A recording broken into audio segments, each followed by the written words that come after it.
சுற்றுச்சூழல் பாதுகாப்புல சிறந்து விளங்கும் பள்ளியாக கரூர் மாவட்ட ஊராட்சி ஒன்றிய தொடக்க பள்ளி தேர்வு செய்யப்பட்டிருக்கு. அது குறித்த ஒரு செய்தி தொகுப்பு.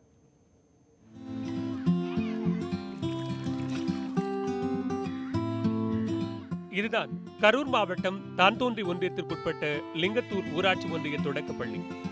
பள்ளிக்குள் நுழைந்ததும் மாணவர்கள் அமைத்துள்ள மூலிகை தோட்டம் ஒருபுறம் வரவேற்க தூய்மையுடன் காட்சியளிக்கிறது பள்ளி வளாகம். படிப்போடு சுற்றுச்சூழல் பாதுகாப்பு, இயற்கை வளங்களை பாதுகாப்பதன் அவசியம், சமூகத்தில் நடந்து கொள்ள வேண்டிய விதம் என மாணவர்களின் வாழ்க்கையை மேம்படுத்த உதவும் சமூக கல்வியும் இங்கு வழங்கப்படுகிறது. மாணவர்களுக்கு சுற்றுப்புற தூய்மை மற்றும் இந்த சுற்றுச்சூழலை காக்க வேண்டிய அவசியத்தை நாங்கள் ரொம்ப வலியுறுத்துகிறோம். இன்னும் சொல்ல போனால் அவனுடைய அந்த அகாடமிக் சைடு அப்படிங்கிறத விட தாண்டி கல்வியை என்பதை தாண்டி இந்த சுற்றுச்சூழலையும் சமூகத்தை எப்படி நேசிக்க வேண்டும், இயற்கையை எப்படி நேசிக்க வேண்டும் என்று மிக அழகாக நாங்கள் சொல்லிக் கொடுத்துட்டு இருக்கிறோம். பாடங்களை எளிதில் புரிந்து கொள்ளும் விதத்தில் பாடல்கள் மூலம் கற்பிக்கப்படுவதாகவும் கூறுகிறார்கள் பள்ளி மாணவர்கள். பாட்டா பாடி எங்களுக்கு சொல்லிக் கொடுக்குறாங்க, அதுல இருந்து எங்களுக்கு புரிஞ்சுக்குது. அதை பற்றி நாங்களே சொல்லுவோம். ஆறுகள் பேர்லாம் எங்களுக்கு தெரியும்.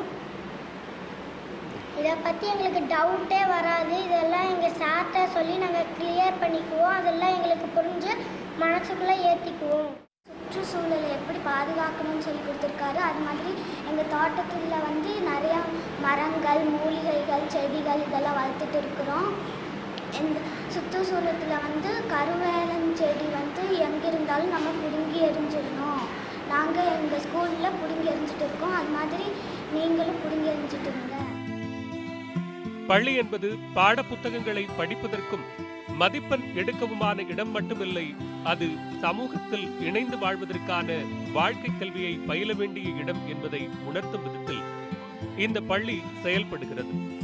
இந்த பள்ளிக்கு கரூர் மாவட்ட நிர்வாகம் சுற்றுச்சூழல் விருது வழங்கியது மிகவும் பொருத்தமானது. சுற்றுப்புற சூழல்களை பாடம் விளக்கி சிறப்பான முறையில் பள்ளியை நடத்தி வருகிறார். இவர்கள் போல் தமிழகத்தில் ஆசிரியர்கள் கற்றுக் கொடுத்தால் தமிழகம் சிறப்பான நிலையை அடையும் என்று சந்தேகமில்லை. அன்பழகன், நியூஸ் 18 தமிழ்நாடு.